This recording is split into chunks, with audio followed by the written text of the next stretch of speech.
Record. Prepare for recording. Oke, so welcome to the show. Udah lama nggak ngeposting welcome to the show, jadi sekarang ada kesempatan untuk ngobrol. Ini belum apa-apa, udah ketawa-ketawa ya, tapi nggak apa-apa ya. Jadi saya ketemu sama barista, ahli kopi ya, tahu ya namanya barista pasti ahli kopi. Jadi ini salah satu family member juga, namanya Muhammad Fahri Syahir. Boleh tepuk tangan dulu buat Muhammad Fahri Syahir. Apa kabar, Dek?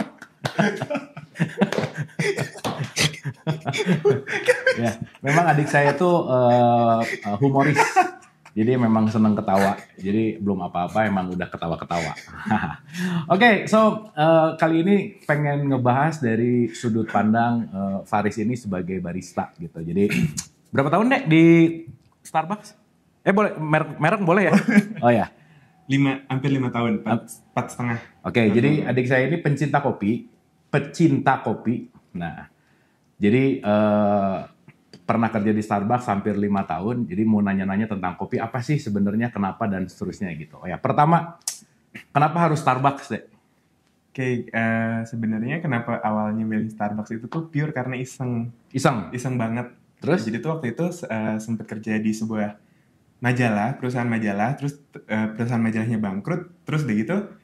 Sebelumnya sempat di Nyland ya? Iya, sempat di Nyland. Ah, iya. Terus udah gitu bangkrut, akhirnya keluar, gak ngapa-ngapain tuh. Terus udah gitu, waktu pas inget-inget zaman dulu, sering ke Starbucks dan juga mikir, kayaknya jadi barista itu tuh keren gitu. Aku juga sering sih ke Starbucks.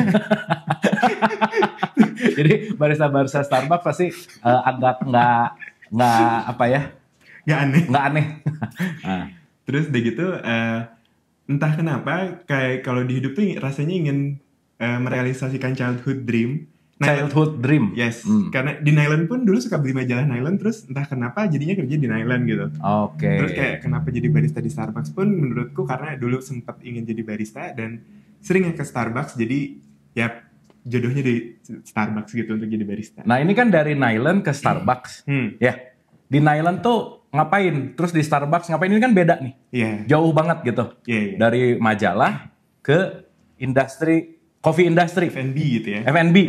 Nah, boleh cerita dulu nggak sebelumnya di Nyland ngapain? Terus kok bisa tiba-tiba pindah ke F&B kan gimana tuh? Oke.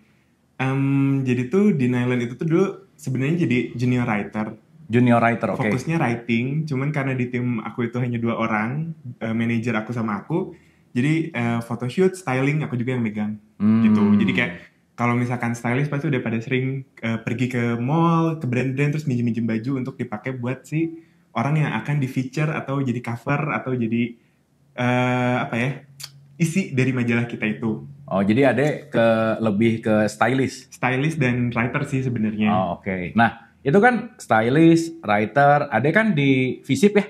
Dari Visip ke writer, ke stylist, terus ke kopi gitu. Yes. Nah berarti kan sebenarnya rada nggak nyambung sama kuliah ya? Iya. Nah gimana tuh?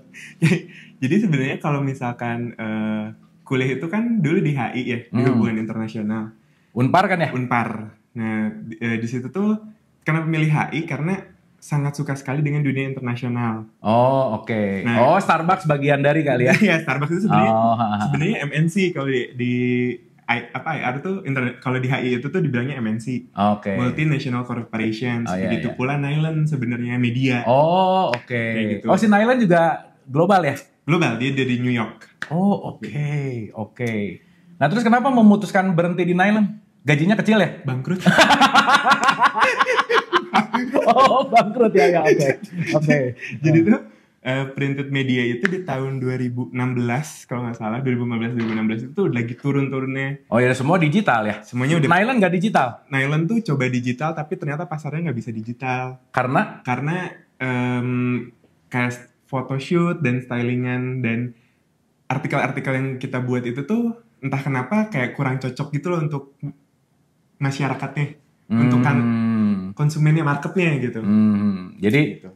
Di Nyland berapa lama? Di Nyland 2 tahun. Oh jadi 2 tahun punya pengalaman di media. Writing, yes. Nah terus tiba-tiba langsung shifting nih ya ke F&B itu gimana? Oke, jadi tuh kalau ditanya gimana sebenarnya gak ada gimana-gimana. Jadi saat itu beneran kayak coba aja gitu, nothing tulus, karena pada awalnya mikirnya kalau misalkan saya nanti akan hidup di luar negeri, setidaknya saya ada apa ya? Ada bekal, ada skill yang bisa dibawa. Oke. Karena barista bisa ditemuin dong di setiap negara. Gitu. Starbucks ada di setiap Dan negara. Starbucks ada di setiap negara. Oke, dan Ade adalah satu barista yang juara ya, pernah ya? Iya, kebetulan. Ini juara nih, champion gitu ya. Jadi udah masuk ke kejuaraan. Jadi saya sih ngelihatnya adik saya ini, Faris ini gitu ya, short di Starbucks tapi tiba-tiba jadi juara barista, tiba-tiba itu sesuatu yang mengagumkan gitu ya. Itu sesuatu yang shocking juga karena basic kopi nggak terlalu lama kan, basicnya juga dari media gitu. Nah boleh cerita nggak deh awal mulanya di Starbucks jadi apa, terus tiba-tiba bisa masuk ke kejuaraan, terus bisa Asia waktu itu deh? Mewakili Indonesia di Asia Pasifik. Mewakili Indonesia di Asia Pasifik. Di Asia Pasifik. Coba itu kan jenjang yang sangat luar biasa gitu, dan saya rasa impian barista-barista lah ya gitu. Nah, gimana ceritanya? Oke. Jadi waktu pas keterima itu tuh sebenarnya daftarnya mau jadi part-time barista karena awalnya tuh kayak mau ngisi waktu aja gitu. Cuman entah kenapa waktu pas offering ternyata adanya lowongan full-time, jadi masuknya full-time. Ada kan nggak punya pengalaman di kopi, kok bisa masuk gimana? Karena kalau di Starbucks itu tuh bisa diasah, bisa kayak kalau misalkan hebat kopinya bisa nanti dilatih gitu. Oh, jadi yang masuk ke barista tuh nggak harus punya basic kopi. Oke. Kayak gitu. Terus udah jadi barista. Dulu tuh sebenarnya kalau ditanya mimpinya apa, untuk jadi coffee master doang. Coffee master. Coffee master tuh gimana? Jadi coffee master itu tuh kayak salah satu jenjang kopi, coffee development kita bilang di Starbucks itu. Dimana kita nih yang biasanya pakai apronnya warna hijau, itu tuh berubah jadi warna hitam. Oh iya. Jauh kalau hijau tuh junior. Bisa dibilang gitu junior. Bisa dibilang pemahamannya tentang kopi tidak setinggi yang hitam. Oh, yang coffee master. Nah, dari hijau ke hitam tuh perlu berapa waktu? Berapa lama? Idealnya tuh 6 bulan udah bisa jadi coffee master. 6 bulan. Tapi balik lagi gimana passion masing-masing. Ada berapa lama? 6 bulan waktu itu juga. Pas 6 bulan. Oke, nah terus dari nggak tahu apa-apa, tiba-tiba hijau, terus tiba-tiba hitam, tiba-tiba mewakili Indonesia ke Asia Pasifik. Gimana ceritanya? Jadi tuh waktu itu ada, ini kompetisinya kompetisi internal. Maksudnya internal itu tuh punyanya Starbucks sendiri. Jadi tuh saat itu di Indonesia tuh ngebuka Starbucks Barista Championship itu di tahun 2018. Oke. Nah di tahun 2018 itu tuh kita ada pertandingan kopi di mana yang ditunjukkannya adalah gimana kita bisa menceritakan perjalanan kopi dari seed to cup. Jadi dari biji kopinya sampai ke cangkir yang diterima oleh customer gitu. Nah di situ tuh kebetulan juara 3 di Indonesia. Terus udah. Jadi ada juara 3 se-Starbucks nasional? Se-Indonesia. Nah terus udah gitu Asia Pasifik. Jadi kalau misalkan kita bahas MNC gitu, multinational corporations, biasanya dia punya kayak regional-regional. Nah salah satu regionalnya itu adalah Asia Pasifik. Nah si Starbucks Asia Pasifik ini tuh ngadain kompetisi untuk manual brewing. Jadi kayak gimana caranya kita memanipulasi penyeduhan kopi untuk agar rasanya tuh lebih terdevelop gitu, lebih yang awalnya misalkan rasanya asam doang, misalkan kopinya bisa ada manisnya gitu. Jadi kita jadi maksudnya resep gitulah. Oke. Jadi intinya padu padan gitu. Padu padan, benar. Terus? Nah, terus udah gitu akhirnya dipilih sama Starbucks Indonesia untuk mewakilkan Indonesia. Di situ juga ada dari Jepang, Korea, Cina, Taiwan, Singapura, dan negara-negara Asia Pasifik lainnya. Terus udah gitu tanding ngebawa tema gimana sebenarnya kopi itu merupakan salah satu bagian dari meditasi saat itu. Meditasi? Jadi kayak aku ngobrol sama kalau nggak salah 4 practitioner. 4 practitioner meditasi? 4 practitioner dalam bidang yang berbeda-beda. Untuk mendukung gimana sih sebenarnya nyeduh kopi itu tuh merupakan pause moment di hari kamu gitu. Untuk ngerasain kayak udah itu me time aku, meditasinya aku gitu. Oke, jadi berarti ada kaitan antara meditasi sama kopi gitu?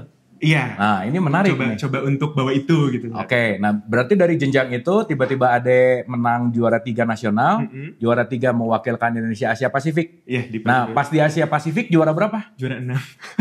Juara, ya lumayan ya, juara 6 juga kan? Iya, juara. Kebetulan saat itu juga bawa kopi dari Indonesia, Sulawesi. Itu lawannya mana aja? Ada dari Jepang, Korea, Cina, Taiwan, Hong Kong. Yang menang orang mana? Yang menang itu orang Korea. Aduh aku lupa deh. Pokoknya salah satunya orang Korea. Nah, apa yang ngebikin Ade juara 6 tuh apanya? Apakah kopinya nggak enak? Apakah konsepnya kurang? Apakah mereka lebih... Apa tuh? Parameter indikatornya apa? Jadi kalau misalkan di ajang kopi yang seperti ini, sebenarnya itu tuh yang harus ditunjukkan adalah kelihayan kita dalam ilmu kopinya gitu. Ilmu kopi maksudnya? Maksudnya jadi kayak waktu dulu tuh kayaknya terlalu condong untuk ngebahas mengenai gimana aku nunjukin bahwa kopi itu tuh salah satu bagian dari meditasi tanpa menjelaskan kopi ini tuh tumbuhnya di mana, ketinggiannya berapa, terus kayak varietas cerinya tuh apa gitu. Oh, jadi gitu. kurang ngasih informasi tentang esensi kopinya. Esensi kopinya benar. Padahal kan kalau kita ngomongin uniqueness-nya gitu ya, kalau semua orang tahu ngopi itu taste-nya adalah robusta, arabica gitu. Tapi kan kalau kita ngomongin antara kopi sama meditasi ada kaitan kan sebenarnya unik, gimana tuh? Nah jadi tuh nggak sayangnya sih, namanya juga kompetisi pasti ada guidelines-nya. Oh iya. Discord sheet-nya itu tuh salah satu variabelnya adalah pemahaman mengenai kopinya.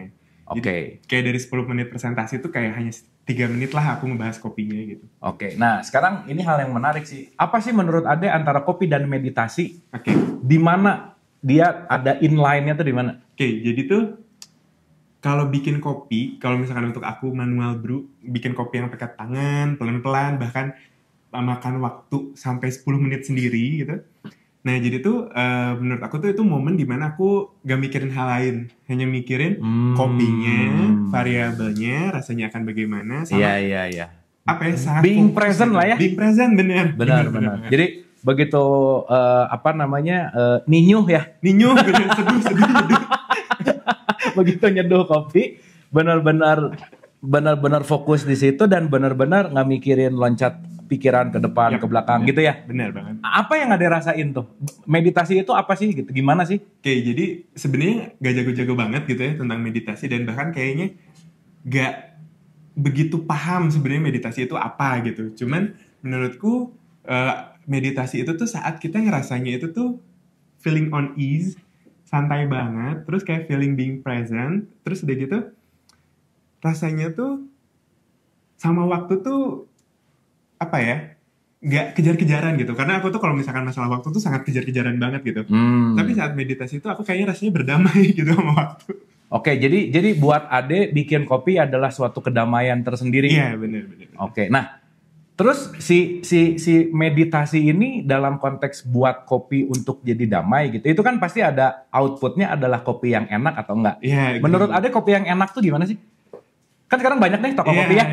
Mau kopi A lah, kopi wah di tiap pengkolan lah ada gitu ya kopi gitu. Nah menurut Ade kopi yang enak tuh yang gimana sih? Menurutku adalah kopi yang enak itu yang enak untuk sendiri, gimana ya, enak untuk orang yang minumnya gitu. Mungkin kalau 2 tahun yang lalu pertanyaan ini dikasih ke aku bakal jawabnya Caramel macchiato ya? Bukan. Caramel macchiato juga enak, cuman kayak karena aku sukanya kopi hitam, nanti aku bahasnya yang asemnya itu tuh gimana, yang rasa fruitynya gimana, yang prosesnya ribet banget gitu. Pasti ada rasa kayak kopi yang enak tuh harus yang emang ribet gitu. Tapi sekarang tuh rasanya kalau ngopi saat momennya pas, terus begitu saat dinikmatin rasanya enak pun, ya itu kopi yang enak gitu. Jadi kayak nggak ada arti baku tersendiri kopi apa sih yang enak gitu. Ya kan sekarang kalau kadang kopi ini beans-nya dari negara mana, ini dari mana gitu. Seakan-akan si kopi dari luar itu punya taste yang lebih oke. Pandangan Anda terhadap kopi lokal kita gimana? Kebetulan akhir-akhir ini tuh lagi sering banget ngulik kopi lokal. Jadi tuh di saat kopi-kopi luar itu punya statement, maksudnya rasanya itu sangat berstatement. Ibaratnya kayak dari Afrika itu pasti fruity, ada floral. Kalau kopi hitam ya. Fruity itu gimana sih? Jadi tuh saat pernah gak sih minum kopi terus kayak asem kayak lemon gitu.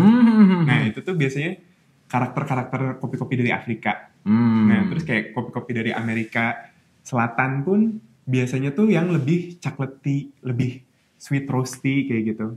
Tapi tuh entah kenapa di Indonesia itu tuh semua rasa yang ada di negara-negara lain itu tuh bisa dibawa. Maksudnya bisa dibawa di sini adalah anggap Jawa Barat. Jawa Barat itu kopi-kopinya centil. Centil? Maksudnya centil tuh dia bisa floral, bisa Floral tuh apa? jadi waktu pas diminum tuh misalkan rasanya kayak lavender gitu. Tapi nggak pure gimana ya, lavender yang tipis nih. Oh, gitu. floral fauna ya, floral fauna. Rasa-rasa bunga gitu.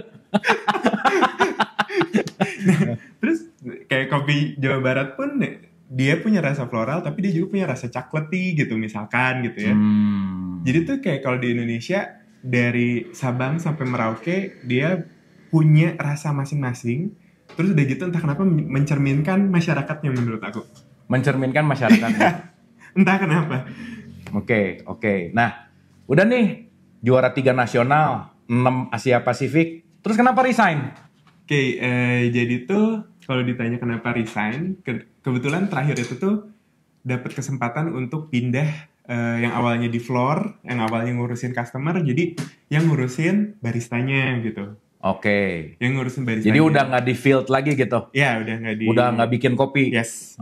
Oke. Bikin kopi untuk pribadi, untuk teman-teman kantor doang, tapi udah bukan lagi untuk customer gitu ibaratnya. Oke. Nah, kenapa resign? Sebenarnya alasannya personal banget. Entah kenapa waktu pas udah nggak nyuguhin kopi untuk customer tuh rasanya hilang gitu sih sparknya. Karena menurutku being in a cafe industry harusnya lu connect ke customer gitu. Oh, Ade kehilangan gitu. touch itu ya? Iya, Oh, jadi Ade lebih ngantor berarti ya? Mengantor tuh dalam artian lebih ke manajerial. Iya, kantor live gitu lah ya. Bukan serving. Bukan serving bener. Oh, oke. Itu sih.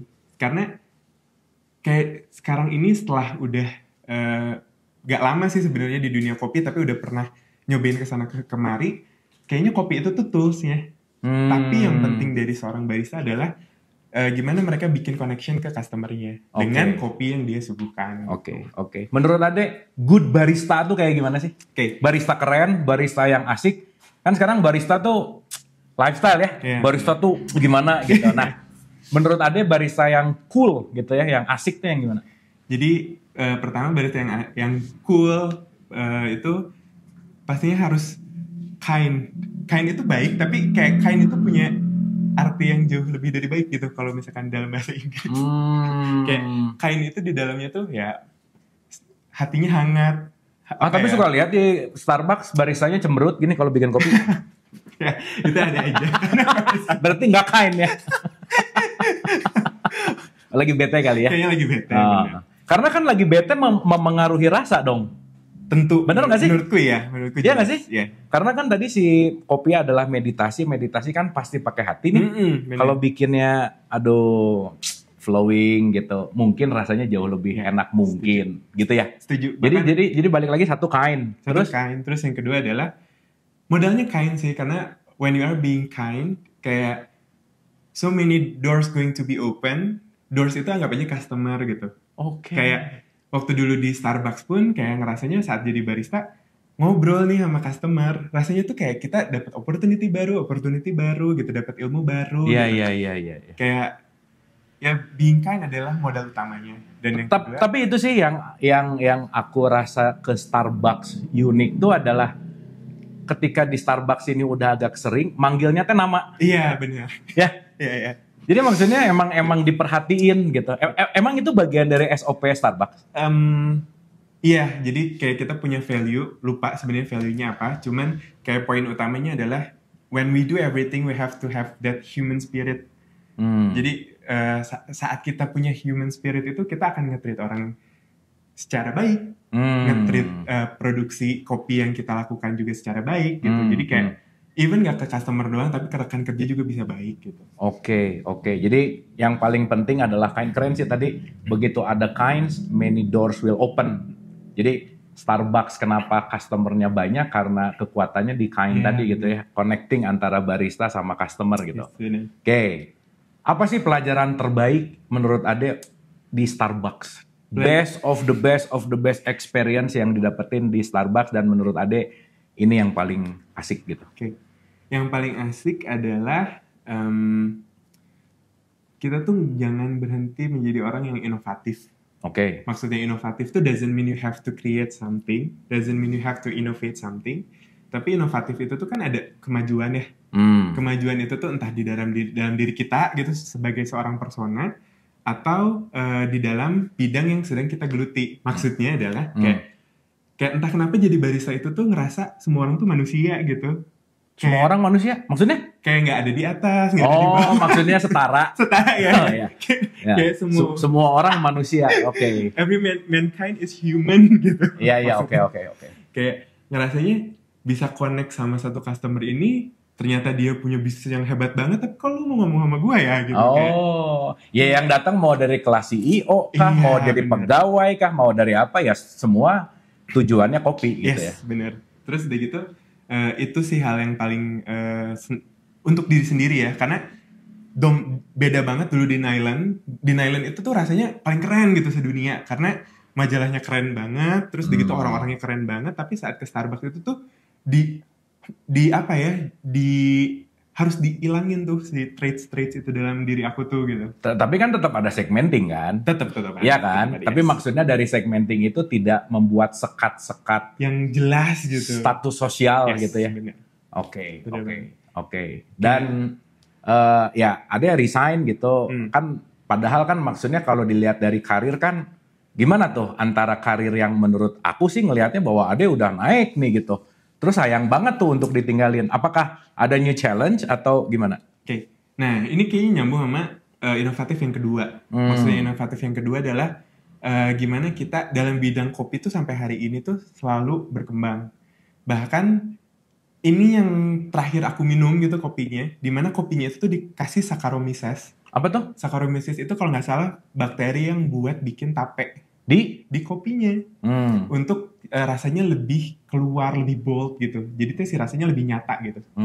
Nah, itu tuh kayak inovasi di dunia kopi pun gak pernah berhenti. Dan dalam diri juga jangan pernah berhenti. Nah, ini sebenarnya kalau misalkan ngomongin karir, ini yang dirasakan. Maksudnya yang dirasakan tuh, rasanya tuh dengan karirnya growing, rasanya terus berinovasi, dapat ilmu lagi banyak baru gitu ya. Bahkan bisa connect sama counterparty Asia Pasifik juga hal yang menyenangkan.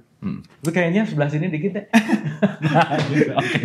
Terus udah gitu, sebenarnya dengan karir ini tuh terakhir di marketing itu tuh seru banget.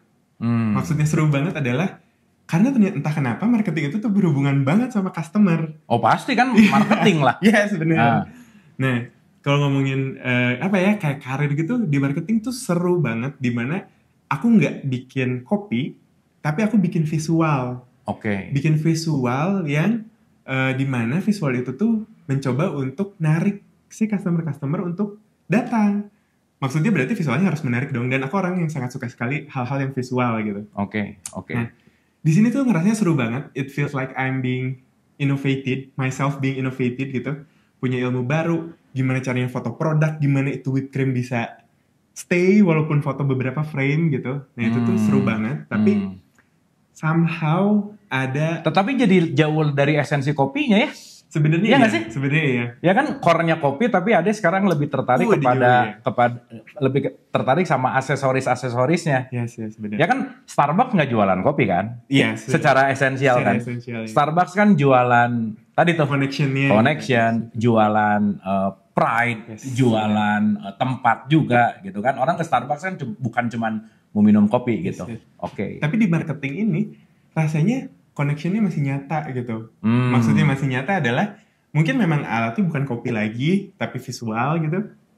Tapi dengan visual itu kalau aku dapat, jadi tuh dulu tuh salah satu cara ngitungnya adalah kalau kita bikin gambar ini kita bisa dapat sales berapa secara bisnis. Tapi misalkan gambar ini tuh berarti dia disukai customer dong. Berarti aku masih bisa connect dengan customer dengan gambar ini gitu. Maksudnya attract gambar terhadap pembelian? Yes, benar. Oh gitu. Kayak menu board, Instagram gitu-gitu lah. Wah ini harus ngomong panjang sih ya, tapi menarik gitu. Jadi kayak connection-nya lebih ada. Jadi aku tuh sebenarnya waktu pas di office tuh ada di dua divisi. Yang pertama itu di learning and development, yang kedua itu di marketing. Tapi aku ngerasa yang marketing ini tuh lebih asik, seru gitu. Terus seru kenapa berhenti? Kalau ditanya kenapa berhenti tuh karena aku nggak ngerti. Ini adalah atau emang stylenya seru-serunya udah deh stop kan meditasi gitu. Jangan terlalu attach. Itu sebenarnya nggak kepikiran sih sebenarnya. Bahkan apa ya? Kayak itu tuh udah jauh di belakang gitu loh rasanya saat itu. Oh, udah lama pengen berhenti? Bukan udah lama pengen berhenti, rasa kopi dan meditasi itu tuh kayak udah nggak pernah kesentuh lagi gitu. Oh. Jadi kayak kenapa resign sih? Entah ini budaya kerja di Indonesia, entah ini budaya kerja di global, tapi tuh di tim aku tuh hanya satu orang yang ngurusin out of store itu digital asset. Dan saat itu Starbucks Raya. Cuman satu orang. Jadi kayak nggak tahu sih ini maksudnya boleh diomongin atau enggak. Cuman feel super overwhelmed with the tasks karena kita Starbucks itu kan bisnisnya cepet banget ya fasenya. Kayak setiap kita kreativitasnya bener-bener harus keluar banget gitu. Nah di situ tuh ngerasanya kayak capek nih, badannya rontok banget. Bukan rontok kayak fisiknya, tapi kayak semakin hilang aja gitu sparksnya karena sparksnya bukan hanya di kerja kan. Yes. Nah, maksudnya mungkin ada kangen sama relationship sama customer, kangen untuk menyapa, ya dalam tanda petik bikinin kopi yang kan nggak tahu sih, kalau aku merasa jadi Starbucks yang paling menyenangkan adalah ketika orang minum kopi dia senyum gitu. Iya sih, bener nggak sih? Bener. Wah gitu. Bener banget. Oke, so anyway, yang suka nonton Dialog Positif, yang bikin desain Dialog Positif tuh Faris, karena dia sangat berbakat banget di ngegambar. Mungkin terakhir nih cerita sedikit gambar, gimana tuh kaitannya? Oke, jadi kalau misalkan gambar itu juga salah satu hobi masa kecil. Jadi waktu dulu ilustrator kan disebutnya? Ilustrator. Jadi kalau ada yang mau hire ilustrator boleh nih. Nah nanti lihat aja di Instagram. Instagramnya apa? Risyahir. Oh, terus? Jadi kalau gambar itu balik lagi itu hobi masa kecil. Terus selama dari kayak dulu hidup sampai sekarang itu tuh gambar tuh selalu ada, kayak selalu dilakukan. Jadi waktu akhirnya resign dari Starbucks pun gambar itu jadi salah satu bidang yang lagi digeluti lah sekarang gitu. Oke. Jadi sekarang lagi gambar. Dan lagi les Korea. Lagi les bahasa Korea. Oke. Karena pengen sekolah ke sana. Karena ya ada impian untuk sekolah di sana. Oke. Apa kaitannya gambar, kopi, Korea, BTS? Oke. Jadi kalau misalkan ini ARMY. Arminya BTS nih. Oke. Entah kenapa semua hal itu sangat advance di Korea. Maksudnya sangat advance di Korea. Kopi advance banget di Korea. Sangat specialty gitu. Terus kayak gitu nextnya gambar. Sekarang kalau ditanya video YouTube apa sih yang paling sering ditonton nomor 1 di dunia? Jawabannya adalah Baby Shark. Baby Shark bikinan mana sih? Bikinan Korea gitu. Oh, Baby Shark nomor 1? Ya Baby Shark gitu-gitu. Oh, oke. Jadi tuh kayak Baby Shark itu animasi gitu dari gambaran, tapi dia bisa nomor 1 dalam bertahun-tahun tetap nomor 1 karena bayi selalu lahir gitu. Bayi selalu lahir, selalu gede dan selalu nonton Baby Shark gitu ibaratnya. Nah itu nomor 2. Nomor 3 Nylon masih ada di Korea. Kayak nylon itu hubungannya sama pop sama fashion dan itu berkembang banget di Korea. Hubungannya sama BTS adalah menurut aku BTS ya the most hottest pop phenomenon yang pernah ada di dunia gitu, kayak Beatles zaman dulu. Yang sekarang mungkin di era milenial ini BTS yang punya kursi itu gitu sebagai apa sih yang bikin BTS bisa punya kursi itu? Apa sih salah satunya? Oke, menurutku adalah kalau dari musiknya bagus gitu. Cuman entah kenapa dia itu bisa bawa value di lagu-lagunya. Jadi itu nggak hanya ngomongin. Tapi sama Coldplay sih edan sih. Itu gila sih.